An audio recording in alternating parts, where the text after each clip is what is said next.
ਸਤਿ ਸ਼੍ਰੀ ਅਕਾਲ। ਤੁਸੀਂ ਜੁੜੇ ਹੋਏ ਹੋ ਪੰਜਾਬੀ ਡੀਐਸਏ ਦੇ ਨਾਲ ਤੇ ਮੈਂ ਹਾਂ ਪ੍ਰਵੀਨ ਸ਼ਰਮਾ ਲੈ ਕੇ ਹਾਜ਼ਰ ਹਾਂ ਪ੍ਰੋਗਰਾਮ ਖਬਰ ਤੇ ਨਜ਼ਰ। ਖਬਰ ਤੇ ਨਜ਼ਰ ਪ੍ਰੋਗਰਾਮ ਦੇ ਵਿੱਚ ਕੀ ਅਹਿਮ ਤੇ ਕਈ ਖਾਸ ਖਬਰਾਂ ਨੂੰ ਲੈ ਕੇ ਚਰਚਾ ਕਰਨ ਦੇ ਲਈ ਜੁੜ ਚੁੱਕੇ ਨੇ ਪੰਜਾਬ ਤੋਂ ਸੀਨੀਅਰ ਪੱਤਰਕਾਰ, ਉੱਘੇ ਲੇਖਕ ਤੇ ਸਰਗਰਮ ਸਮਾਜਿਕ ਕਾਰਕੁਨ ਦੀਪਕ ਸ਼ਰਮਾ ਜਨਾਰਥਲ ਜੀ। ਸ਼ਰਮੇ ਸਤਿ ਸ਼੍ਰੀ ਅਕਾਲ, ਸਵਾਗਤ ਹੈ ਜੀ। ਸਤਿ ਸ਼੍ਰੀ ਅਕਾਲ ਪ੍ਰਵੀਨ ਜੀ, ਸਾਰੇ ਦਰਸ਼ਕਾਂ ਨੂੰ ਸਰੋਤਿਆਂ ਨੂੰ ਪਿਆਰ ਭਰੀ ਸਤਿ ਸ਼੍ਰੀ ਅਕਾਲ। ਸਤਿ ਸ਼੍ਰੀ ਅਕਾਲ ਜੀ। ਪ੍ਰੋਗਰਾਮ ਦੇ ਵਿੱਚ ਅੱਗੇ ਵੱਲੋਂ ਤੋਂ ਪਹਿਲਾਂ ਧੰਨਵਾਦ ਕਰਦੇ ਜਿਹੜੇ ਸਪਾਂਸਰਸ ਦਾ ਜਿਹੜੇ ਜ਼ਰੀਆ ਬਣਦੇ ਨੇ ਇਹਨਾਂ ਪ੍ਰੋਗਰਾਮਾਂ ਨੂੰ ਤੁਹਾਡੇ ਤੱਕ ਪਹੁੰਚਾਉਣ ਦੇ ਲਈ। ਖਾਲਸਾ ਇੰਸ਼ੋਰੈਂਸ ਏਜੰਸੀ ਵਾਲੇ ਜਿਨ੍ਹਾਂ ਤੋਂ ਤੁਸੀਂ ਹਰ ਤਰੀਕੇ ਦੀ ਇੰਸ਼ੋਰੈਂਸ ਲੈ ਸਕਦੇ ਹੋ। ਇੰਸ਼ੋਰੈਂਸ ਬਾਰੇ ਪਤਾ ਕਰਨ ਦੇ ਲਈ ਇਹਨਾਂ ਦਾ ਨੰਬਰ ਹੈ 408-272-2500। ਇਹ 1992 ਤੋਂ ਲਗਾਤਾਰ ਇੰਸ਼ੋਰੈਂਸ ਬਿਜ਼ਨਸ ਦੇ ਵਿੱਚ ਸ਼ਾਨਦਾਰ ਸੇਵਾਵਾਂ ਦੇ ਰਹੇ ਨੇ ਤੇ ਅਮਰੀਕਾ ਭਰ ਦੇ ਵਿੱਚ ਇੰਸ਼ੋਰੈਂਸ ਕਰਦੇ ਨੇ। ਓਬਾਮਾ ਕੇਅਰ, ਮੈਡੀਕੇਅਰ ਜਾਂ ਫਿਰ ਕਵਰਡ ਕੈਲੀਫੋਰਨੀਆ ਬਾਬਤ ਪਾਲਿਸੀ ਕਰਵਾਉਣ ਦੇ ਲਈ, ਸਲਾਹ ਲੈਣ ਦੇ ਲਈ ਅੱਜ ਹੀ ਕਾਲ ਕਰੋ 408-272-2500 ਤੇ। ਟਰਕੀਅਨ ਇਮੀਗ੍ਰੇਸ਼ਨ ਲਾ ਫਰਮ ਵਾਲੇ ਜੇ ਟਰਕੀਆਣਾ ਟੋਨੀ ਟਰਕੀਆਣਾ ਦੇ ਨਾਲ ਤੁਸੀਂ ਯੂਐਸ ਇਮੀਗ੍ਰੇਸ਼ਨ ਬਾਬਤ ਕੋਈ ਵੀ ਸਲਾਹ ਕਰਨੀ ਹੈ, ਕੋਈ ਵੀ ਸਵਾਲ ਪੁੱਛਣਾ ਤੇ ਇਹਨਾਂ ਦਾ ਨੰਬਰ ਹੈ 4159090503। ਮਨਦੀਪ ਸਿੰਘ ਸੈਨ ਹੋਜ਼ੇ, ਓਮਕਾਰ ਸਿੰਘ ਫਰੈਜ਼ਨੋ, ਗੁਰਨਾਮ ਸਿੰਘ ਐਂਟੀਡੋਪ, ਮਨਦੀਪ ਢਿੱਲੋਂ ਯੂਬਾ ਸਿਟੀ ਤੇ ਲਾਲੀ ਸਿੰਘ ਗਰੇਵਾਲ ਫਰੀਮਾਉਂਟ ਤੋਂ। ਇਹਨਾਂ ਸਾਰੇ ਹੀ ਸਪਾਂਸਰਸ ਦਾ ਬਹੁਤ ਬਹੁਤ ਧੰਨਵਾਦ। ਤੇ ਜੇਕਰ ਤੁਸੀਂ ਵੀ ਪੰਜਾਬੀ ਡੀਐਸਏ ਦੇ ਇਹਨਾਂ ਪ੍ਰੋਗਰਾਮਾਂ ਨੂੰ ਸਪਾਂਸਰ ਕਰਨਾ ਚਾਹੁੰਦੇ ਹੋ ਤਾਂ ਸਟੂਡੀਓ ਦਾ ਨੰਬਰ ਹੈ 408-272-5200। ਅੱਜ ਦਾ ਇਹ ਖਬਰ ਤੇ ਨਜ਼ਰ ਪ੍ਰੋਗਰਾਮ ਸਾਲ 2026 ਦੀ 7 ਅਗਸਤ ਦਾ ਪ੍ਰੋਗਰਾਮ ਹੈ ਤੇ ਦਿਨ ਅੱਜ ਸ਼ੁੱਕਰਵਾਰ ਹੈ। ਖਬਰਾਂ ਦੀ ਸ਼ੁਰੂਆਤ ਕਰੀਏ ਸ਼ਰਮਾ ਜੀ। ਪੰਜਾਬ ਦੇ ਵਿੱਚ ਲੰਘੇ ਕੁਝ ਘੰਟਿਆਂ ਤੋਂ ਜਿਹੜੀ ਤਸਵੀਰ ਉੱਤੇ, ਜਿਹੜੀ ਖਬਰ ਉੱਤੇ ਸਭ ਤੋਂ ਜ਼ਿਆਦਾ ਚਰਚਾ ਹੋਈ ਹੈ ਸਿਆਸੀ ਗਲਿਆਰਿਆਂ ਦੇ ਵਿੱਚ, ਤਰ੍ਹਾਂ ਤਰ੍ਹਾਂ ਦੀ ਚਰਚਾ, ਜੋੜ ਘਟਾਓ ਕੀਤੇ ਜਾ ਰਹੇ ਨੇ, ਜ਼ਰਮਾਂ ਤਕਸੀਮਾਂ ਹੋ ਰਹੀਆਂ ਨੇ, ਉਹ ਹੈ ਸੁਖਬੀਰ ਬਾਦਲ ਦੀ ਜਿਹੜੀ ਮੋਦੀ ਨੂੰ ਜੱਫੀ ਹੈ। ਇਹ ਕਿਸ ਕੰਮ ਦੀ ਹੈ ਤੇ ਜਾਂ ਕਿਸ ਕੰਮ ਲਈ ਹੈ ਜੀ? ਪ੍ਰਵੀਨ ਜੀ, ਸਭ ਤੋਂ ਅਹਿਮ ਪਹਿਲੂ ਤਾਂ ਇਹ ਹੈ ਜੀ ਕਿ ਇਸ ਸਮੇਂ ਜਦੋਂ ਕੋਈ ਕਿਸੇ ਪਰਿਵਾਰ ਦਾ ਕਿਸੇ ਪਰਿਵਾਰ ਨਾਲ ਰਿਸ਼ਤਾ ਜੁੜਦਾ ਹੈ ਤਾਂ ਦੋਹਾਂ ਧਿਰਾਂ ਵੱਲੋਂ ਜੇ ਉਹ ਪ੍ਰਵਾਨ ਹੁੰਦਾ ਤਾਂ ਦੋਵੇਂ ਧਿਰਾਂ ਇੱਕ ਦੂਜੇ ਦੇ ਨੇੜੇ ਆਉਂਦੀਆਂ ਨੇ। ਜੀ ਸਹੀ ਹੈ। ਇਹਦਾ ਮਤਲਬ ਇਹ ਹੈਗਾ ਕਿ ਸੁਖਬੀਰ ਬਾਦਲ ਮੋਦੀ ਨੂੰ ਮਿਲਣ ਚਲੇ ਗਏ ਤਾਂ ਕੱਲੀ ਸੁਖਬੀਰ ਦੀ ਗਰਜ ਹੈ। ਜੇ ਮੋਦੀ ਨੇ ਸੁਖਬੀਰ ਨੂੰ ਮੌਕਾ ਦਿੱਤਾ ਤਾਂ ਬੀਜੇਪੀ ਦੀ ਵੀ ਇਹ ਗਰਜ ਹੈ। ਸਹੀ ਹੈ। ਹਾਂ, ਇੱਥੋਂ ਅੰਦਾਜ਼ਾ ਲਵਾਉਣ ਦੀ ਜ਼ਰੂਰ ਕੋਸ਼ਿਸ਼ ਹੋ ਰਹੀ ਹੈ ਕਿ ਬੀਜੇਪੀ ਆਪਣੇ ਆਪ ਨੂੰ ਵਧਾ ਕੇ ਦਿਖਾ ਰਹੀ ਹੈ, ਵੱਡੇ ਰੋਲ 'ਚ ਦਿਖਾ ਰਹੀ ਹੈ, ਔਰ ਸੁਖਬੀਰ ਨੂੰ ਨਿਵਾਉਣ ਦੀ ਕੋਸ਼ਿਸ਼ ਹੋ ਰਹੀ ਹੈ ਕਿ ਦੇਖ ਤੈਨੂੰ ਅਸੀਂ ਘਰੇ ਤਾਂ ਨਹੀਂ ਬੁਲਾ ਸਕਦੇ ਹਲੇ, ਜੀ ਆ ਜਾ, ਜੇ ਆਉਣਾ ਤਾਂ ਪਾਰਲੀਮੈਂਟ ਆ ਜਾ। ਮਤਲਬ ਚੰਗਾ ਹੁੰਦਾ ਕਿ ਨਰਿੰਦਰ ਮੋਦੀ ਦੇ ਦਫ਼ਤਰ 'ਚ, ਨਰਿੰਦਰ ਮੋਦੀ ਦੇ ਘਰੇ ਕਿਤੇ ਇਹੀ ਜਿੱਥਾਂ ਤੇ ਮੁਲਾਕਾਤ ਹੁੰਦੀ, ਪਰ ਜੇ ਮੁਲਾਕਾਤ ਪਾਰਲੀਮੈਂਟ ਚੁਣੀ ਆ ਤਾਂ ਇਸ ਨੂੰ ਇਹ ਸੁਨੇਹਾ ਦੇਣ ਦੀ ਵੀ ਕੋਸ਼ਿਸ਼ ਹੈ। ਅਸਲ ਦੇ ਵਿੱਚ ਇਹ ਸਥਿਤੀ ਹੈ ਕਿ ਅਕਾਲੀ ਦਲ ਆਪਣੀ ਥਾਂ ਪੰਜਾਬ 'ਚ ਤਲਾਸ਼ਦਾ ਫਿਰਦਾ ਹੈ। ਕਿਸਾਨ ਅੰਦੋਲਨ ਤੋਂ ਬਾਅਦ ਜੀ ਉਹ ਬਿਲਕੁਲ ਹੀ ਸਾਈਡਲਾਈਨ ਹੋ ਗਿਆ ਤੇ ਉਹਦੇ ਪਿਛਲੀਆਂ ਘਟਨਾਵਾਂ, ਬੇਅਦਬੀ ਵਾਲੇ ਮਾਮਲੇ, ਗੋਲੀਆਂ ਚਲਾਉਣ ਵਾਲੇ ਮਾਮਲੇ, ਸਮੇਤ ਸੈਣੀ ਲਾਉਣ ਵਾਲੇ ਮਾਮਲੇ ਤੇ ਗਲਤੀ ਦਰ ਗਲਤੀ ਤੇ ਵੱਡੇ ਬਾਦਲ ਦਾ ਚਲੇ ਜਾਣਾ, ਅਕਾਲ ਤਖਤ ਸਾਹਿਬ ਵਾਲੀ ਉਹ ਪ੍ਰਕਿਰਿਆ ਸਾਰੀ 2 ਦਸੰਬਰ 2024 ਵਾਲੀ, ਨਤੀਜਾ ਅਕਾਲੀ ਦਲ ਹਾਸ਼ੀਏ ਤੇ ਜਾਂਦਾ ਜਾਂਦਾ ਬਿਲਕੁਲ ਕਿਨਾਰੇ ਹੋ ਗਿਆ। ਇਹ ਸਭ ਦੇ ਦਰਮਿਆਨ ਬੀਜੇਪੀ ਪੰਜਾਬ ਦੇ ਵਿੱਚ ਖੁੱਲ੍ਹ ਕੇ ਆਈ ਜੀ। ਉਸ ਨੇ ਲੀਡਰਾਂ ਨੂੰ ਰਲਾਉਣ ਦੀ, ਸ਼ਾਮਲ ਕਰਨ ਦੀ, ਹਰ ਪੱਗ ਵਾਲੇ ਨੂੰ ਆ ਜਾ ਤੂੰ ਸਾਡੇ ਕੰਨੀ, ਇੱਥੋਂ ਤੱਕ ਕਿ ਜਿਨ੍ਹਾਂ ਦੇ ਪੱਗ ਨਹੀਂ ਬੰਨੀ ਉਹ ਵੀ ਪੱਗ ਬੰਨ ਕੇ ਬੀਜੇਪੀ ਵਾਲੇ ਪੰਜਾਬ ਆਉਂਦੇ ਰਹੇ ਕਿ ਹਾਂ ਅਸੀਂ ਅਸਲੀ ਸਿੱਖ ਹਾਂ ਜੀ, ਅਸੀਂ ਅਸਲੀ ਪੰਜਾਬੀ ਹਾਂ ਜੀ। ਇਹ ਸਾਰਾ ਜ਼ੋਰ ਜਮਾਇਸ਼ ਬੀਜੇਪੀ ਨੇ ਖੁੱਲ੍ਹ ਕੇ ਖੇਡਿਆ। ਪਰ ਬੀਜੇਪੀ 2024 ਤੋਂ ਲੈ ਕੇ 2026 ਦੇ ਇਸ 8ਵੇਂ ਮਹੀਨੇ ਤੱਕ ਹਿਸਾਬ ਲਾ ਕੇ ਦੇਖੇ ਕਿ ਉਹਨਾਂ ਦੇ ਪੱਲੇ ਕੀ ਪਿਆ। ਜੀ ਲੋਕ ਸਭਾ ਚੋਣਾਂ 'ਚ ਬੀਜੇਪੀ ਦੇ ਪੱਲੇ ਕੁਛ ਨਹੀਂ ਪਿਆ। ਸੀਟਾਂ ਅਸੀਂ ਪਰਸੈਂਟੇਜ 13 ਤੋਂ 18 ਲੈ ਗਏ ਜੀ, ਅਸੀਂ ਵੱਧ ਲੈ ਗਏ ਜੀ ਅਕਾਲੀਆਂ ਤੋਂ ਵੀ, ਜੋ ਮਰਜ਼ੀ ਹੋਵੇ, ਸੀਟ ਪੱਲੇ ਕੋਈ ਨਹੀਂ ਪਈ। ਪੰਚਾਇਤੀ ਚੋਣਾਂ, ਬਲਾਕ ਸੰਮਤੀ ਚੋਣਾਂ, ਜ਼ਿਲ੍ਹਾ ਪ੍ਰੀਸ਼ਦ ਚੋਣਾਂ, ਨਗਰ ਨਿਗਮ ਚੋਣਾਂ, ਇਹਨਾਂ ਸਾਰਿਆਂ 'ਚ ਬੀਜੇਪੀ ਦੇ ਹੱਥ ਪੱਲੇ ਕੁਛ ਨਹੀਂ ਆਇਆ। ਜੇ ਜਾਖੜ ਨੇ ਦਿਖਾਇਆ ਵੀ ਕਿਤੇ ਪ੍ਰਧਾਨ ਬਣਾ ਕੇ, ਤਾਂ ਉਹਨੇ ਇਹ ਦਿਖਾਇਆ ਕਿ ਮੇਰੇ ਕਰਕੇ ਬਣਿਆ, ਬੀਜੇਪੀ ਕਰਕੇ ਨਹੀਂ। ਸੋ ਨਤੀਜਾ ਬੀਜੇਪੀ ਨੂੰ ਵੀ ਦਿਖ ਗਿਆ ਕਿ ਚਾਨਣ ਹੋ ਗਿਆ ਕਿ ਭਾਈ ਸਾਡੇ ਹੱਥ ਪੱਲੇ ਕੁਛ ਨਹੀਂ ਆਉਣਾ ਕੱਲਿਆਂ ਦੇ। ਔਰ ਜਿਹੜਾ ਇਹਨਾਂ ਦਾ ਹਿੰਦੂਵਾਦ ਵਾਲਾ ਏਜੰਡਾ ਸੀ ਜਾਂ ਡਬਲ ਇੰਜਨ ਵਾਲੀ ਸਰਕਾਰ ਵਾਲਾ ਏਜੰਡਾ ਸੀ, ਉਸ ਦੀ ਹਵਾ ਵੀ ਰਾਮ ਮੰਦਿਰ ਤੋਂ ਲੈ ਕੇ ਜੰਤਰ ਮੰਤਰ ਨੇ ਕੱਢਤੀ। ਸੋ ਇਹ ਸਾਰੇ ਕਾਰਨ ਬਣੇ ਕਿ ਇੱਕ ਦੂਜੇ ਨੂੰ ਗਲ ਬੱਕੜੀਆਂ ਪਾਉਣ ਦੇ ਨੇੜੇ ਆਏ। ਲੋੜ ਉਹਨਾਂ ਨੂੰ ਵੀ ਸੀ, ਲੋੜ ਇਹਨਾਂ ਨੂੰ ਵੀ ਸੀ। ਬਾਦਲ ਦਲ ਤਾਂ ਪਹਿਲਾਂ ਹੀ ਗੋਦੀ ਚੜਨ ਨੂੰ, ਘਨੇੜੀ ਚੜਨ ਨੂੰ ਤਿਆਰ ਬੈਠਾ ਕਿ ਸਾਨੂੰ ਹੱਥ ਤਾਂ ਮਾਰੋ। ਪਰ ਕੀ ਇਹ ਅਚਾਨਕ ਵਾਪਰੀ ਘਟਨਾ ਕਿ ਫੁਰਨਾ ਫੁਰਿਆ ਸੁਖਬੀਰ ਨੂੰ ਤੇ ਉਹਨੇ ਚਿੱਠੀ ਭੇਜਤੀ ਤੇ ਮੋਦੀ ਜੀ ਨੇ ਜਦੇ ਸੱਦ ਲਿਆ, ਜਾਂ ਮੋਦੀ ਜੀ ਨੇ ਸੁਨੇਹਾ ਲਾਤਾ ਕਿ ਆ ਜਾ? ਨਹੀਂ, ਪ੍ਰਧਾਨ ਮੰਤਰੀ ਨਰਿੰਦਰ ਮੋਦੀ ਹਮੇਸ਼ਾ ਪਾਰਟੀ ਦੀ ਲੀਡਰਸ਼ਿਪ ਵਜੋਂ ਹੀ ਵਿਚਰਦੇ ਨੇ ਤੇ ਉਸ ਦੌਰਾਨ ਉਹਨਾਂ ਤੱਕ ਪਹੁੰਚ ਹੋਣਾ ਇਹ ਨਹੀਂ ਹੁੰਦਾ ਕਿ ਸਿੱਧਾ ਅੱਜੇ ਬਿਠਾ ਕੇ, ਇਹਦਾ ਮਤਲਬ ਥੱਲੇ ਸਾਰਾ ਪ੍ਰੋਗਰਾਮ ਤਿਆਰ ਹੋ ਗਿਆ ਤੇ ਇਹ ਤਾਂ ਫਾਈਨਲ ਸ਼ੋਅ ਹੈ ਉਹਨੂੰ। ਅਸਲ ਦੇ ਵਿੱਚ ਲੰਘੇ ਦਿਨੀ ਪੰਚਕੂਲੇ ਨਾਇਬ ਸਿੰਘ ਸੈਣੀ ਦੇ ਘਰੇ ਦਲਜੀਤ ਸਿੰਘ ਚੀਮਾ, ਬਲਵਿੰਦਰ ਸਿੰਘ ਭੂੰਦੜ ਤੇ ਸੁਖਬੀਰ ਬਾਦਲ ਦੀ ਲੰਮੀ ਬੈਠਕ ਹੋਈ ਹੈ। ਇਸ ਤੋਂ ਇਲਾਵਾ ਕੁਝ ਸੰਘ ਦੇ ਨੁਮਾਇੰਦਿਆਂ ਨੇ ਵਿੱਚ ਵੱਡਾ ਰੋਲ ਨਿਭਾਇਆ ਤੇ ਜਿਹਦੇ ਕਾਰਨ ਮੁਲਾਕਾਤ ਸਿਰੇ ਚੜੀ ਹੈ। ਤੇ ਹੁਣ ਮੁਲਾਕਾਤ ਦੇ ਅਰਥ ਸਿੱਧੇ ਨੇ ਕਿ ਜੀ ਗੱਠਜੋੜ ਦੀ ਸੰਭਾਵਨਾ। ਫਿਰ ਜੇ ਗੱਠਜੋੜ ਦੀ ਸੰਭਾਵਨਾ, ਫਿਰ ਇਸ ਵਾਰ ਬੜਾ ਭਰਾ ਕੌਣ? ਜਿਹੜੀ ਬੀਜੇਪੀ ਕਹਿੰਦੀ ਸੀ ਅਸੀਂ 117 ਤੇ ਕੱਲਿਆਂ ਲੜਨਾ, ਹੁਣ ਉਹਨਾਂ ਦੇ ਕਿੰਨੇ ਲੀਡਰ ਮਾਯੂਸ ਹੋਣਗੇ ਇਸ ਗੱਠਜੋੜ ਦੀ ਖਬਰ ਸੁਣ ਕੇ। ਅਕਾਲੀ ਦਲ ਦੇ ਜਿਹੜੇ ਸੋਚਦੇ ਸੀ ਕਿ ਉਹ 23 ਚ ਅਸੀਂ ਲੜਨ ਦੀ ਕੋਸ਼ਿਸ਼ ਕਰਾਂਗੇ, ਉਹ ਕਿੰਨੇ ਮਾਯੂਸ ਹੋਣਗੇ। 23 ਕਿਉਂ, ਐਕਤੀ ਘੱਟੋ ਘੱਟ 40 ਤੋਂ 50 ਸੀਟਾਂ ਤੇ ਲੜੇਗੀ ਬੀਜੇਪੀ। ਬੇਸ਼ੱਕ ਫਿਲਹਾਲ ਸੁਖਬੀਰ ਬਾਦਲ ਨੂੰ ਵੱਧ ਸੀਟਾਂ ਦੇ ਕੇ ਰੱਖਣ ਉਹ, ਤੇ ਪਰ ਉਸ ਦੇ ਬਾਵਜੂਦ ਐਕਤੀ ਉਹ ਕਿਤੇ ਜ਼ਿਆਦਾ ਸੀਟਾਂ ਤੇ ਲੜਨਗੇ। ਲੁਧਿਆਣਾ, ਜਲੰਧਰ, ਪਟਿਆਲਾ, ਅੰਮ੍ਰਿਤਸਰ, ਹੈ ਨਾ, ਇਹ ਬੈਲਟ ਉਹ ਲਗਭਗ ਪੂਰੀ ਖਾਣਾ ਚਾਹੂਗੀ।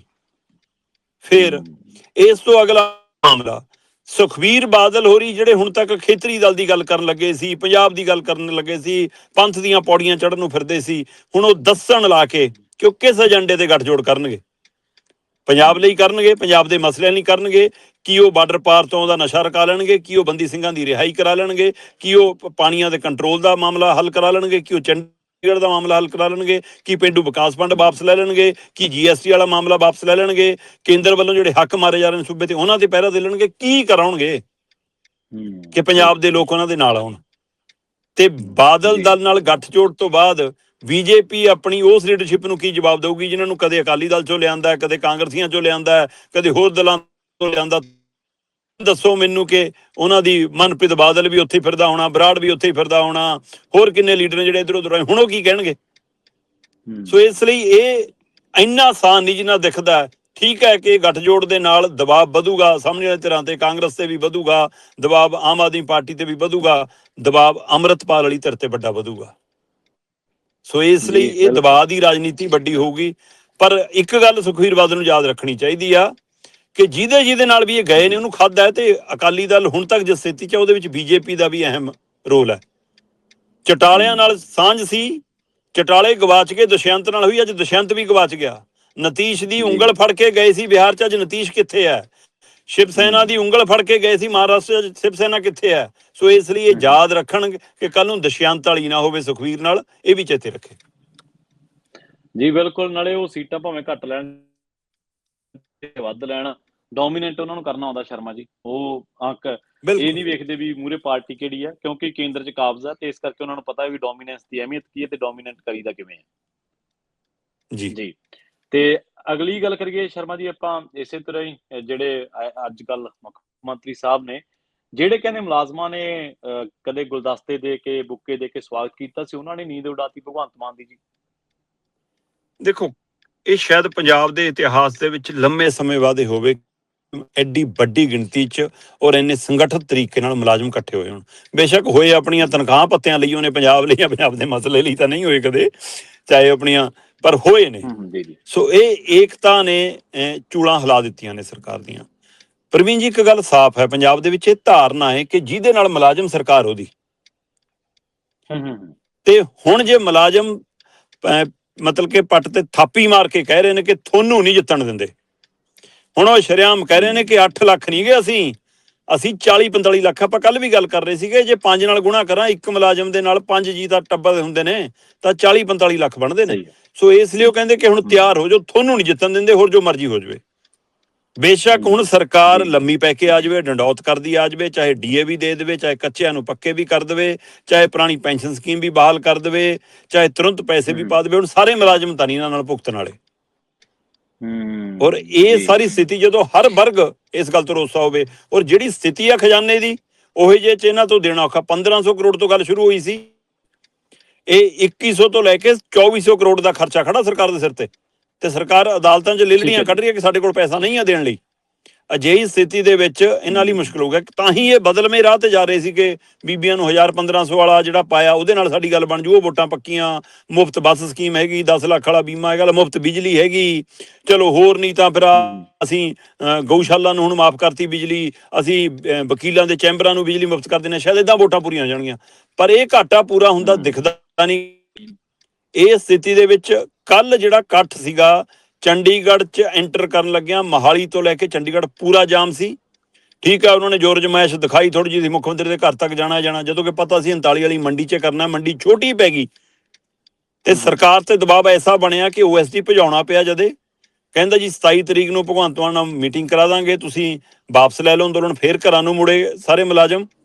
ਹਾਂ, ਇਹ ਗਰੰਟੀ ਨਹੀਂ ਕਿ 27 ਤਰੀਕ ਨੂੰ ਮੀਟਿੰਗ ਹੋ ਜੂਗੀ, ਕਿਉਂਕਿ ਟਲਣਾ ਤੇ ਟਾਲਣਾ ਵਧੀਆ ਆਉਂਦਾ ਭਗਵੰਤ ਮਾਨ ਨੂੰ, ਤੇ ਉਹ ਪਹਿਲਾਂ ਵੀ ਕਈਆਂ ਨੂੰ ਮੌਕਾ ਹੀ ਨਹੀਂ ਦਿੰਦੇ ਮੀਟਿੰਗ ਦਾ, ਤੇ ਤਾਂ ਫਿਰ ਉਸ ਦਿਨ ਲੱਭਦੇ ਨਹੀਂਗੇ।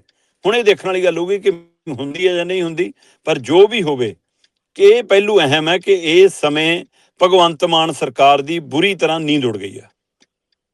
ਜੀ ਬਿਲਕੁਲ, ਨਾਲੇ ਚਲੋ ਇਹ ਤਾਂ ਮੁਲਾਜ਼ਮ ਦਾ ਸ਼ੁਕਰ ਕਰਨ ਸ਼ਰਮਾ ਜੀ, ਉਹਨਾਂ ਦਾ OSD ਆ ਗਿਆ ਤੇ ਉਹ ਸਿਰਫ ਸੱਦਾ ਲੈ ਕੇ ਆਇਆ, ਨਹੀਂ ਤਾਂ ਇੱਥੇ ਗਰੀਬਾਂ ਦੇ ਉੱਤੇ, ਬੇਰੁਜ਼ਗਾਰਾਂ ਦੇ ਉੱਤੇ ਤਾਂ ਡਾਂਗਾ ਉਹਨਾਂ ਨੇ ਸੋਟੀਆਂ ਭਰਾਈਆਂ। ਕੋਈ ਆਪਾਂ ਨੂੰ ਸਾਹਮਣੇ ਹੀ ਹੈ ਪਟਿਆਲੇ ਦੇ ਵਿੱਚ ਕੱਲ ਇਹਨਾਂ ਤੇ ਵੀ ਚੰਡੀਗੜ੍ਹ ਦੀ ਪੁਲਿਸ ਨੇ ਵੀ ਪਾਣੀ ਦੀਆਂ ਵਿਛਾੜਾਂ ਵੀ ਹੋਈਆਂ, ਧੱਕਾ ਮੁੱਕੀ ਵੀ ਹੋਈ ਆ, ਡਾਂਗ ਸੋਟਾ ਵੀ ਹੋਇਆ ਮਾੜਾ ਮੋਟਾ, ਪਰ ਤਾਂ ਵੀ ਉਹ ਤੈਅ ਸੀਗਾ ਕਿ 39 ਸੈਕਟਰ ਕਰਨਾ ਐਂਟਰੀ ਪੁਆਇੰਟ ਤੇ ਉਹ ਥਾਂ ਵੀ ਫਾਈਨਲ ਸੀ, ਇਸ ਲਈ ਉਹਨਾਂ ਜੀ ਜੀ ਜੀ ਬਿਲਕੁਲ।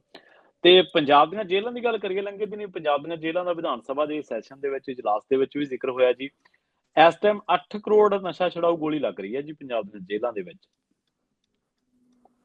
ਪ੍ਰਵੀਨ ਜੀ ਬਿਲਕੁਲ ਤੁਸੀਂ ਦੁਰਸਤ ਫਰਮਾਇਆ ਕਿ ਪੰਜਾਬ ਦੀ ਵਿਧਾਨ ਸਭਾ ਦੀ ਇੱਕ ਕਮੇਟੀ ਨੇ ਇੱਕ ਰਿਪੋਰਟ ਜਨਤਕ ਕੀਤੀ, ਜਿਹਨੂੰ ਖੁਦ MLA ਜਗਰੂਪ ਸਿੰਘ ਗਿੱਲ ਹੋਰਾਂ ਨੇ ਪੜ੍ਹਿਆ।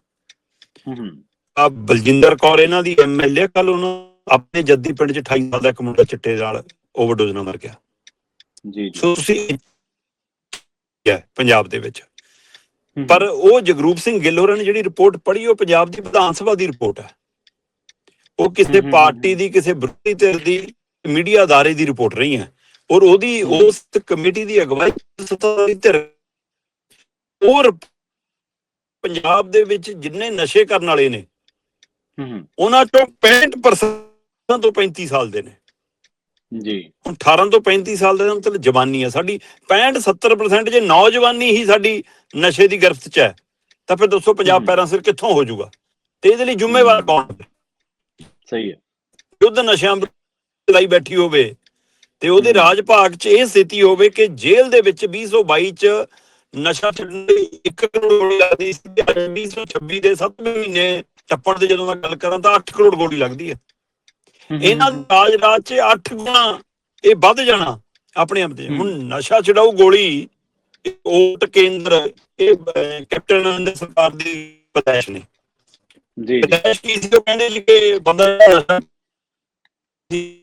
ਨਸ਼ੇ ਛੱਡ ਗੋਲੀ ਤੇ ਜਾਣਾ ਤੇ ਹਸਪਤਾਲ ਆਇਆ, ਉੱਥੇ ਲਾਈਨ 'ਚ ਲੱਗੂਗਾ, ਡਾਕਟਰ ਇਹਨੂੰ ਮੂੰਹ ਖਿਲਾਊਗਾ, ਮੂੰਹ 'ਚ ਆਪ ਗੋਲੀ ਪਾਊਗਾ, ਦੀ ਹਾਜ਼ਰੀ ਲਵਾਊਗਾ, ਤੇ ਹੌਲੀ ਹੌਲੀ ਗੋਲੀ ਦੀ ਉਹ ਪਾਵਰ ਘਟਾਈ ਜਾਵਾਂਗੇ ਤੇ ਨਸ਼ੇ 'ਚੋਂ ਬਾਹਰ ਆ ਜਾਊਗਾ।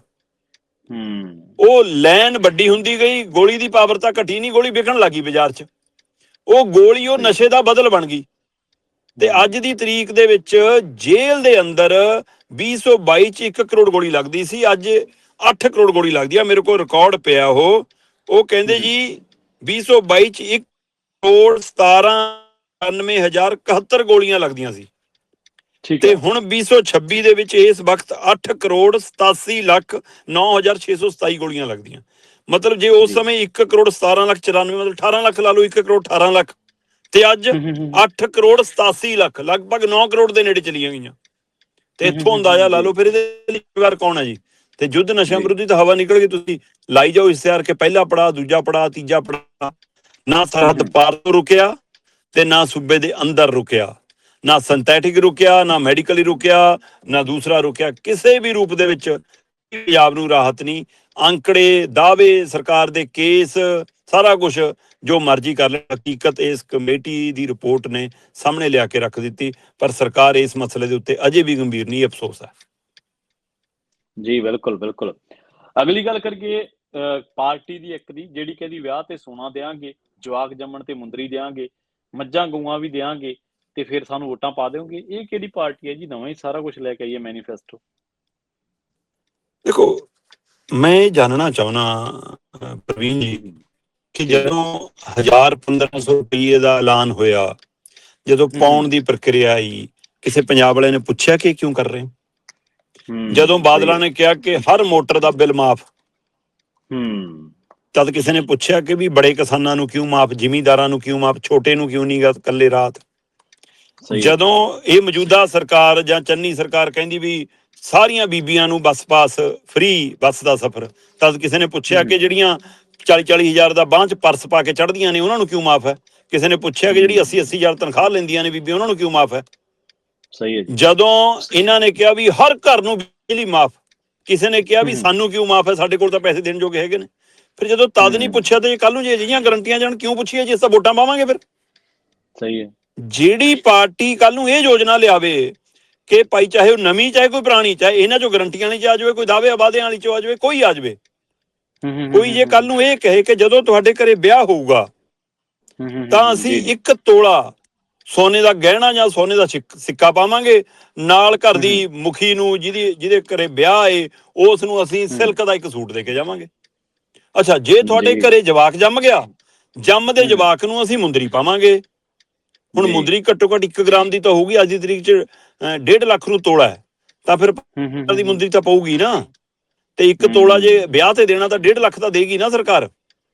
ਫਿਰ ਜੇ ਸਰਕਾਰ ਇਹ ਕਹੇ ਕਿ ਤੁਸੀਂ ਅਪਾਹਜ ਹੋ, ਅਪੰਗ ਹੋ, ਅੰਗਹੀਣ ਹੋ, ਤੁਸੀਂ ਥਰਡ ਜੈਂਡਰ ਹੋ, ਤੁਸੀਂ ਇਕੱਲੇ ਪਰਿਵਾਰ ਚਲਾਉਂਦੇ ਹੋ ਜਾਂ ਵਿਧਵਾ ਹੋ, ਹੈ ਨਾ, ਅਜਿਹੇ ਪਰਿਵਾਰ ਦੇ ਲਈ ਫਿਰ ਅਸੀਂ 2 ਮੈਸਾਂ ਜਾਂ 2 ਗਊਆਂ ਜੋ ਰੱਖਣੀਆਂ ਰੱਖ ਲਓ, ਅਸੀਂ ਉਹ ਦੇਵਾਂਗੇ 100% ਦੀ ਸਬਸਿਡੀ। ਫਿਰ ਕਿਉਂ ਨਹੀਂ ਵੋਟਾਂ ਪਾਉਣਗੇ ਜੀ? ਫਿਰ ਪੁੱਛੂਗਾ ਥੋੜਾ ਕੋਈ। ਹੁਣ ਇਹ ਸਵਾਲ ਆਇਆ ਕਿੱਥੋਂ? ਇਹ ਸਵਾਲ ਆਇਆ ਤਾਮਿਲਨਾਡੂ ਦੀ ਸਰਕਾਰ ਤੋਂ। ਤਾਮਿਲਨਾਡੂ ਦੀ ਸਰਕਾਰ ਨੇ ਜਨ ਕਲਿਆਣ ਦੇ ਨਾਂ ਦੇ ਉੱਤੇ ਇਹ ਯੋਜਨਾਵਾਂ ਦਾ ਐਲਾਨ ਕਰਤਾ ਕਿ ਅਸੀਂ ਜੀ 1000 ਕਰੋੜ ਰੁਪਏ ਦਾ ਬਜਟ ਰੱਖਿਆ ਇਹਦੇ ਲਈ ਕਿ ਜਿਹੜੇ ਵੀ ਘਰ 'ਚ ਵਿਆਹ ਹੋਊਗਾ ਉੱਥੇ ਬਹੂ ਦੇ ਲਈ ਜਿਹੜੀ ਵਿਆਹ ਕੇ 8 ਗ੍ਰਾਮ ਸੋਨਾ ਦਾ ਸਿੱਕਾ ਦੇਵਾਂਗੇ, ਨਾਲ ਸਿਲਕ ਦੀ ਸਾੜੀ ਦੇਵਾਂਗੇ। ਹੁਣ ਦੇਖ, ਆਪਣੇ ਗ੍ਰਾਮ ਗਰੂਮ ਤਾਂ ਨਹੀਂ ਸਮਝਦੇ, ਆਪਣੇ ਤਾਂ ਤੋਲਾ ਹੀ ਸਮਝਦੇ ਨੇ। ਇਸ ਲਈ 10 ਗ੍ਰਾਮ ਦਾ ਸਿੱਕਾ ਤਾਂ ਸਰਕਾਰ ਨੂੰ ਫਿਰ ਪਾਰਟੀ ਨੂੰ ਵਾਅਦਾ ਕਰਨਾ ਹੀ ਪਊਗਾ ਨਾ। ਤੇ ਆਪਣੇ ਫਿਰ ਸਿਲਕ ਦੀ ਸਾੜੀ ਤਾਂ ਨਹੀਂ ਚੱਲਣੀ, ਸਿਲਕ ਦਾ ਸੂਟ ਤਾਂ ਚੱਲ ਜੂਗਾ। ਫਿਰ ਇਹਦਾ ਮਤਲਬ ਜੇ ਤਾਮਿਲਨਾਡੂ ਜਾ ਸਕਦਾ, ਇੱਥੇ ਵੀ ਆ ਸਕਦਾ। ਫਿਰ ਤਾਮਿਲਨਾਡੂ ਦੀ ਸਰਕਾਰ ਨੇ ਇਸ ਕੰਮ ਦੇ ਲਈ ਰੁਪਈਆ ਰੱਖਿਆ ਜੀ 1000 ਕਰੋੜ ਚੋਂ ਜੀ। ਜਦੋਂ ਕਿ ਉਹ ਕਹਿੰਦੇ ਅਸੀਂ ਅੰਗੂਠੀ ਵਾਲਾ ਬਜਟ ਵਧਾ ਲੈਣਾ ਹੈ। ਜੇ ਘਰੇ ਸਰਕਾਰੀ ਹਸਪਤਾਲ 'ਚ ਜੇ ਜਵਾਕ ਜੰਮਦਾ ਫਿਰ ਉਹਨੂੰ ਅਸੀਂ ਇੱਕ ਅੰਗੂਠੀ ਦੇਵਾਂਗੇ 1 ਗ੍ਰਾਮ ਦੀ, 560 ਕਰੋੜ ਰੁਪਈਆ ਰੱਖਿਆ ਜੀ ਉਹਦੇ ਲਈ। ਠੀਕ ਹੈ। ਹੁਣ ਆਪਣੇ ਇਕੱਲੇ ਸਰਕਾਰੀ ਹਸਪਤਾਲ ਨਾਲ ਤਾਂ ਗੱਲ ਨਹੀਂ ਬਣਨੀ। ਆਪਣੇ ਤਾਂ ਤੈਅ ਕਰਨਾ ਪਊਗਾ ਵੀ ਜਿਹਦੇ ਮਰਜ਼ੀ ਜੰਮੇ, ਜਦੋਂ ਮਰਜ਼ੀ ਜੰਮੇ, ਜਿੱਥੇ ਮਰਜ਼ੀ ਜੰਮੇ, ਜੇ ਜਵਾਕ ਜੰਮ ਗਿਆ ਤਾਂ ਉਹਦੇ ਲਈ ਫਿਰ ਅੰਗੂਠੀ ਹੋਊਗੀ। ਫਿਰ ਉਹ ਕਹਿੰਦੇ ਵੀ ਕਿ ਥਰਡ ਜੈਂਡਰ ਹੋਵੇ, ਵਿਧਵਾ ਹੋਵੇ, ਅਪਾਹਜ ਹੋਵੇ, ਉਹਨਾਂ ਦੇ ਲਈ ਅਸੀਂ 100% ਸਬਸਿਡੀ ਦੇਵਾਂਗੇ। 5 ਬੱਕਰੀਆਂ ਜਾਂ 5 ਭੇਡਾਂ ਕੋਈ ਲੈ ਲਵੇ, ਫਿਰ ਆਪਣੇ ਚੱਲ 2 ਮੈਸਾਂ 2 ਗਊਆਂ ਦੇ ਦੇਣਗੇ। ਸੋ ਜੇ ਆਉਂਦੇ ਸਮੇਂ 'ਚ ਅਜਿਹੇ ਦਾਅਵੇ ਵਾਅਦੇ ਜਿਹੀਆਂ ਗਰੰਟੀਆਂ ਲੈ ਕੇ ਕੋਈ ਧਿਰ ਆ ਜਾਵੇ ਤਾਂ ਅਸੀਂ ਉਧਰ ਨੂੰ ਵੀ ਉਲਾਰ ਹੋ ਜਾਾਂਗੇ। ਅਸੀਂ ਇਹ ਨਹੀਂ ਪੁੱਛਾਂਗੇ ਕਿ ਪੰਜਾਬ ਲਈ ਕੀ ਕਰੇਗਾ, ਸੂਬੇ ਲਈ ਕੀ ਕਰੇਗਾ, ਜਵਾਨੀ ਲਈ ਕੀ ਕਰੇਗਾ, ਰੁਜ਼ਗਾਰ ਕਿੱਥੇ ਨੇ, ਹੈ ਨਾ। ਅਸੀਂ ਉਹ ਨਹੀਂ ਪੁੱਛਾਂਗੇ, ਕਰਜ਼ਾ ਕਿੰਨਾ ਚੜ ਰਿਹਾ ਉਹ ਨਹੀਂ ਪੁੱਛਾਂਗੇ। ਸਾਨੂੰ ਤਾਂ ਨਿੱਜ ਤੋਂ ਮਤਲਬ ਹੈ। ਕੱਲ ਨੂੰ ਅਜਿਹੇ ਦਾਅਵੇ ਵਾਅਦੇ ਵੀ ਤੁਸੀਂ ਪੰਜਾਬ ਦੀ ਚੋਣ ਫੀਜਾ 'ਚ ਦੇਖ ਸਕਦੇ ਹੋ। ਜੇ ਤਾਮਿਲਨਾਡੂ 'ਚ ਸਰਕਾਰ ਬਣਨ ਤੋਂ ਬਾਅਦ ਆ ਸਕਦੇ ਨੇ ਤਾਂ ਸਾਡੇ ਸਰਕਾਰ ਬਣਾਉਣ ਲਈ ਆ ਸਕਦੇ ਨੇ। ਸਹੀ ਹੈ ਜੀ, ਬਿਲਕੁਲ। ਤੇ ਜਾਂਦੇ ਦੀ ਗੱਲ ਕਰੀਏ, ਕਹਿੰਦੇ ਕਾਰ ਦਾ ਬੀਮਾ ਨਹੀਂ ਤਾਂ ਫਿਰ ਪੈਟਰੋਲ ਡੀਜ਼ਲ ਵੀ ਨਹੀਂ ਮਿਲਣਾ ਜੀ। ਬਿਲਕੁਲ ਜੀ, ਮਾਨਯੋਗ ਸੁਪਰੀਮ ਕੋਰਟ ਨੇ ਕੇਂਦਰ ਸਰਕਾਰ ਨੂੰ ਹਦਾਇਤ ਕੀਤੀ ਹੈ ਕਿ ਤੁਸੀਂ ਇੱਕ ਪਾਇਲਟ ਪ੍ਰੋਜੈਕਟ ਲੈ ਕੇ ਆਓ ਤੇ ਜਿਹਦੇ ਤਹਿਤ ਇਹ ਤੈਅ ਹੋਵੇ ਕਿ ਜਿਹੜੀਆਂ ਗੱਡੀਆਂ ਸੜਕਾਂ ਤੇ ਤੁਰਦੀਆਂ ਨੇ ਉਹ ਘੱਟੋ ਘੱਟ ਬੀਮਾ ਤਾਂ ਕਰਾਉਣ। ਉਹਦੇ ਲਈ ਜਿਹੜੀ ਗੱਡੀ ਦਾ, ਚਾਹੇ ਉਹ ਗੱਡੀ ਕੀ ਜਿਹੜਾ ਵੀ ਵਾਹਨ ਸੜਕ ਤੇ ਨਿਕਲਦਾ, ਚਾਹੇ 2 ਪਹੀਆ, ਚਾਹੇ ਉਹ 3 ਪਹੀਆ, ਚਾਹੇ ਉਹ 4 ਪਹੀਆ, ਚਾਹੇ ਉਹ ਕਾਰ ਹੈ, ਚਾਹੇ ਉਹ ਬੱਸ ਹੈ, ਚਾਹੇ ਟਰੱਕ ਹੈ, ਚਾਹੇ ਟਰਾਲਾ ਹੈ, ਜਿਹਦਾ ਬੀਮਾ ਨਹੀਂ ਉਸ ਨੂੰ ਪੈਟਰੋਲ ਨਹੀਂ। ਹੁਣ ਉਹਦੇ ਵਿੱਚ ਉਹ ਕਹਿੰਦੇ ਵੀ ਤੁਹਾਡੇ ਹਰ ਫਿਰ ਪ੍ਰਕਿਰਿਆ ਕੀ ਹੋਊਗੀ? ਕਹਿੰਦੇ ਜੀ ਹਰ ਪੰਪ ਤੇ ਕੈਮਰੇ ਲੱਗਣਗੇ, ਉਹ ਗੱਡੀ ਦਾ ਨੰਬਰ ਸਕੈਨ ਕਰਕੇ ਦੱਸ ਦੇਣਗੇ ਕਿ ਇਹਦਾ ਬੀਮਾ ਨਹੀਂ ਹੋਇਆ ਤੇ ਉਹਦਾ ਪੈਟਰੋਲ ਡੀਜ਼ਲ ਨਹੀਂ ਮਿਲੂਗਾ। ਇਹ ਪਹਿਲੇ ਪੜਾਅ 'ਚ ਸਹੀ ਤਜਵੀਜ਼ ਲੱਗਦੀ ਹੈ। ਤੁਸੀਂ ਇਹ ਅੰਦਾਜ਼ਾ ਲਾਓ ਪ੍ਰਵੀਨ ਜੀ, ਭਾਰਤ ਦੇ ਵਿੱਚ 56% ਗੱਡੀਆਂ ਬਿਨਾਂ ਬੀਮੇ ਤੋਂ ਸੜਕ ਤੇ ਫਿਰਦੀਆਂ ਨੇ। ਮਤਲਬ ਮੌਤ ਦਾ ਸਮਾਨ ਚੱਕੀ ਫਿਰਦੇ ਹੋ। ਐਕਸੀਡੈਂਟ ਕਿਸੇ ਹੋ ਸਕਦਾ, ਹਾਦਸਾ ਕਿਸੇ ਨਾਲ ਵੀ ਵਾਪਰ ਸਕਦਾ। ਪਰ ਘੱਟੋ ਘੱਟ ਬੀਮਾ ਤਾਂ ਹੋਵੇ, ਉਹਦੇ ਨਾਲ ਦੋਏ ਤਰ੍ਹਾਂ ਲਈ ਨੁਕਸਾਨ। ਮੈਂ ਦੇਖ ਰਿਹਾ ਸੀਗਾ ਕਿ ਕਰੀਬ 30 ਕਰੋੜ 48 ਲੱਖ ਗੱਡੀਆਂ ਰਜਿਸਟਰਡ ਨੇ ਸਾਡੇ ਭਾਰਤ 'ਚ ਕੁੱਲ। ਠੀਕ ਹੈ ਜੀ। 30 ਕਰੋੜ 48 ਲੱਖ, ਉਹਦੇ ਵਿੱਚੋਂ 16 ਕਰੋੜ 54 ਲੱਖ, 16.5 ਕਰੋੜ ਗੱਡੀਆਂ ਬਿਨਾਂ ਬੀਮੇ ਤੋਂ ਨੇ, ਮਤਲਬ 56% ਤੋਂ ਵੀ ਜ਼ਿਆਦਾ। ਸੋ ਫਿਰ ਅਜਿਹਾਂ ਦੇ ਲਈ ਹਦਾਇਤ ਜ਼ਰੂਰੀ ਆ। ਹਾਂ, ਪੈਟਰੋਲ ਡੀਜ਼ਲ CNG ਵਾਲਿਆਂ ਲਈ ਤਾਂ ਇਹ ਫਾਰਮੂਲਾ ਹੋ ਗਿਆ। ਆ ਜਿਹੜੇ ਚਾਰਜਿੰਗ ਵਾਲੀਆਂ ਆਈਆਂ ਬਿਜਲੀ ਤੰਤਰ ਵਾਲੀਆਂ, ਉਹਨਾਂ ਲਈ ਕੀ ਕਰਨਾ ਸਰਕਾਰ, ਇਹ ਵੀ ਜ਼ਰੂਰ ਦੱਸ ਦੇਵੇ। ਸੋ ਇਹ ਫਾਰਮੂਲਾ ਮੈਨੂੰ ਲੱਗਦਾ ਆਉਂਦੇ ਸਮੇਂ 'ਚ ਲਾਗੂ ਹੋਏਗਾ। ਇਹਦੇ ਨਾਲ ਕਿੰਨੇ ਲੋਕ ਗੰਭੀਰ ਹੁੰਦੇ ਨੇ, ਸੀਰੀਅਸ ਹੁੰਦੇ ਨੇ, ਜੁਰਮਾਨਿਆਂ ਨਾਲ ਕਿੰਨੇ ਮਸਲੇ ਹੱਲ ਹੁੰਦੇ ਨੇ, ਦੇਖਣ ਵਾਲਾ ਸਮਾਂ ਤੈਅ ਕਰੇਗਾ ਉਹਦਾ ਵਕਤ। ਜੀ ਜੀ ਜੀ, ਬਿਲਕੁਲ ਜੀ। ਸੋ ਸ਼ਰਮਾ ਜੀ, ਬਹੁਤ ਧੰਨਵਾਦ ਜੀ, ਤੁਸੀਂ ਸਫ਼ਰ ਦੇ ਦੌਰਾਨ ਵੀ ਸਾਡੇ ਨਾਲ ਰਾਬਤਾ ਕਾਇਮ ਕੀਤਾ, ਜਾਣਕਾਰੀਆਂ ਸਾਂਝੀਆਂ ਕੀਤੀਆਂ। ਨਹੀਂ ਨਹੀਂ, ਧੰਨਵਾਦ ਜੀ। ਬਹੁਤ ਸ਼ੁਕਰੀਆ, ਬਹੁਤ ਸ਼ੁਕਰੀਆ ਜੀ ਬਲਵੀਰ ਜੀ, ਧੰਨਵਾਦ। ਜੀ ਜੀ, ਧੰਨਵਾਦ ਜੀ। ਆਪਣੇ ਨਾਲ ਜੁੜੇ ਸਨ ਸੀਨੀਅਰ ਪੱਤਰਕਾਰ ਦੀਪਕ ਸ਼ਰਮਾ ਜਨਾਰਥਲ ਜੀ, ਜਿਨ੍ਹਾਂ ਦੇ ਨਾਲ ਆਪਾਂ ਸੁਖਬੀਰ ਬਾਦਲ ਦੀ ਮੋਦੀ ਤੋਂ ਜੱਫੀ ਲੈ ਕੇ ਤੇ ਬਾਅਦ ਦੇ ਵਿੱਚ ਭਗਵੰਤ ਮਾਨ ਤੇ ਪੰਜਾਬ ਦੀਆਂ ਜੇਲ੍ਹਾਂ ਤੇ ਵਿਆਹ ਦੇ ਉੱਤੇ ਸੋਨਾ ਤੇ ਜਵਾਕ ਜੰਮਣ ਦੇ ਉੱਤੇ ਮੁੰਦਰੀ ਦੇਣ ਵਾਲੀ ਪਾਰਟੀ ਤੇ ਉਸ ਤੋਂ ਬਾਅਦ ਕਾਰ ਦੇ ਬੀਮੇ ਦੇ ਨਾਲ ਸੰਬੰਧਿਤ ਇੱਕ ਅਹਿਮ ਤੇ ਖਾਸ ਖਬਰਾਂ ਦੇ ਉੱਤੇ ਚਰਚਾ ਕੀਤੀ ਹੈ। ਤੁਹਾਡਾ ਸਾਰਿਆਂ ਦਾ ਵੀ ਬਹੁਤ ਧੰਨਵਾਦ। ਇਸੇ ਤਰ੍ਹਾਂ ਜੁੜੇ ਰਹੋ ਪੰਜਾਬੀ USA ਦੇ ਨਾਲ। ਤੁਹਾਡਾ ਸਾਰਿਆਂ ਦਾ ਧੰਨਵਾਦ। ਸਤਿ ਸ਼੍ਰੀ ਅਕਾਲ।